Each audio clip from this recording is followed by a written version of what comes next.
Tonight, our special transmission as an investigation reveals Canadian hospitals and medical schools are silencing pro-Palestinian voices.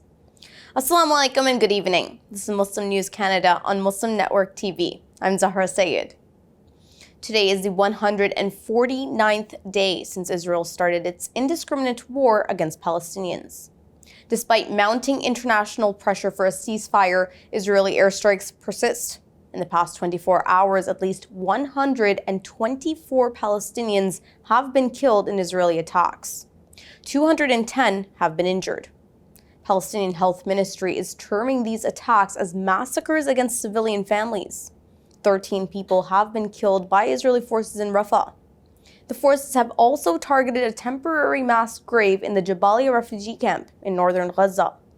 The attack has left bodies scattered around the cemetery.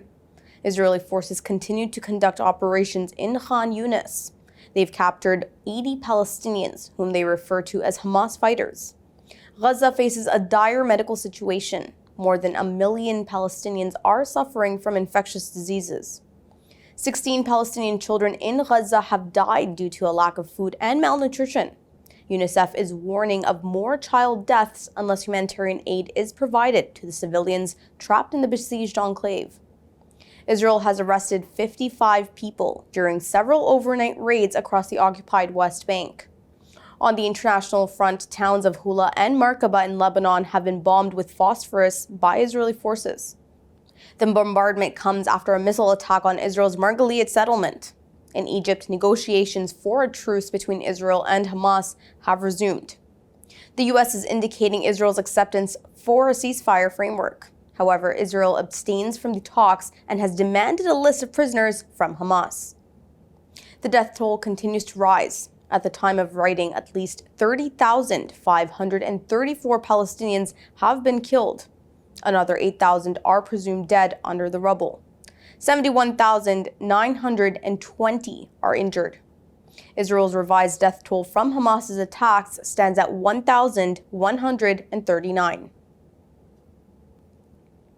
For a second time, Israeli forces have targeted Palestinians collecting aid from a distribution truck in Gaza. In an inhumane attack, at least 9 people have been killed and numerous others injured in Deir el-Balah. Witnesses describe a scene of chaos and devastation. The civilians' bodies have blown up with their body parts scattered around. The truck was carrying relief supplies and food items for displaced Palestinians. Gaza's health ministry labels the attack as a horrific massacre. The Israeli military has not commented about the incident.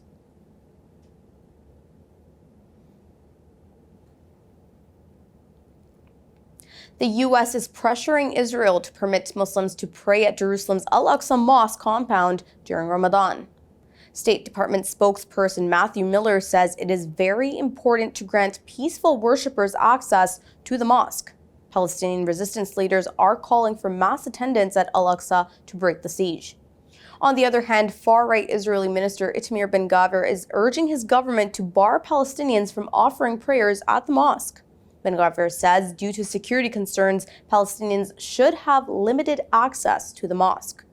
He is calling for Israeli forces to control the site.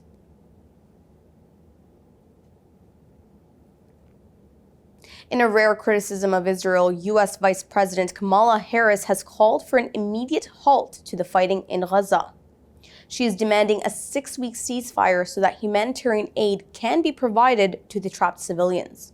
Harris says Israel should open border crossings and lift unnecessary restrictions on aid delivery.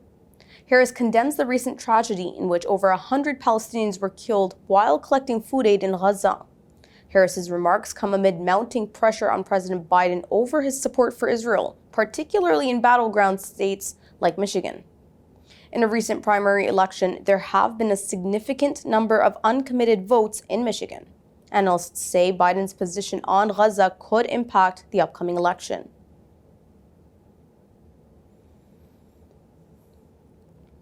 Canadian hospitals and medical schools are facing criticism for silencing pro-Palestine advocacy while allowing other political expressions.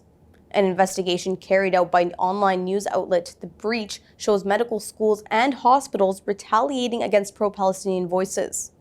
Individuals supporting Palestine are facing suspensions and admonishments. A hospital in the Greater Toronto Area in Ontario has suspended 6 staff members for supporting Palestinians on their social media accounts. Another hospital in Toronto has conducted an hour-long lecture criticizing the Palestinian cause. During the lecture, 2 senior physicians at the hospitals listed calling Israel an apartheid state as anti-Semitism. They also repeated the claim that babies were beheaded by Hamas during its attack on Israel. The allegations lack evidence. Queen's University in Kingston has removed doctors from residency assessments for signing a petition demanding a ceasefire in Gaza. At the University of Ottawa, a physician has been suspended for posting about Palestine. A program director at the same university sought to influence residency selections against pro-Palestinian students. Similar incidents have occurred in Alberta, including the removal of a pro-Palestine exhibit at the University of Calgary. Critics argue that these actions stifle freedom of expression and weaken the standards of medical professionalism. A pro-Israeli student group at the University of Manitoba has been suspended for inviting a speaker who delivered Islamophobic remarks. During the lecture, Basim Eid, a political analyst, labeled Muslim ideology as blind. Eid is based in Jerusalem. He also said that he doubted the accuracy of the number of children who have died in Gaza in the past 5 months. Muslim students say the interaction has left them feeling unsafe and isolated. They demanded an apology from the university. Following the lecture, the student union has banned the speaker. The pro-Israeli student group who invited the speaker will remain suspended until an investigation is concluded. The university says it denounces Islamophobia. It says student-led events do not reflect its stance. In Edmonton, a man is being sought by police after leaving a threatening anti-Muslim note on a doorstep in the Meadows area. The incident occurred this past Thursday. The note contains hateful comments. Security footage shows the suspect wearing dark-colored shoes, light pants, and a reflective jacket. Edmonton Police Services Hate Crimes Unit is calling for public cooperation. Individuals with information are urged to contact the police or Crime Stoppers anonymously.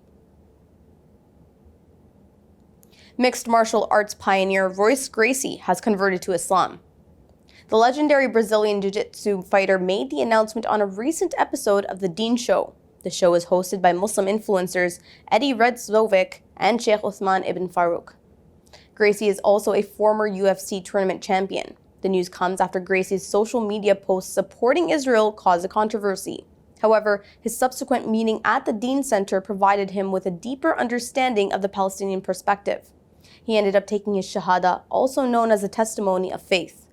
Following his conversion, Gracie expressed his support for Islam and his desire to visit Mecca. Thank you for watching. Our news is produced by Muslim Network TV, which is a not-for-profit organization. We need your support for donations. Please scan the QR code on our broadcast or visit muslimnetwork.tv to donate now so we can continue to amplify the voices of Muslims in Canada and abroad. Assalamu alaikum.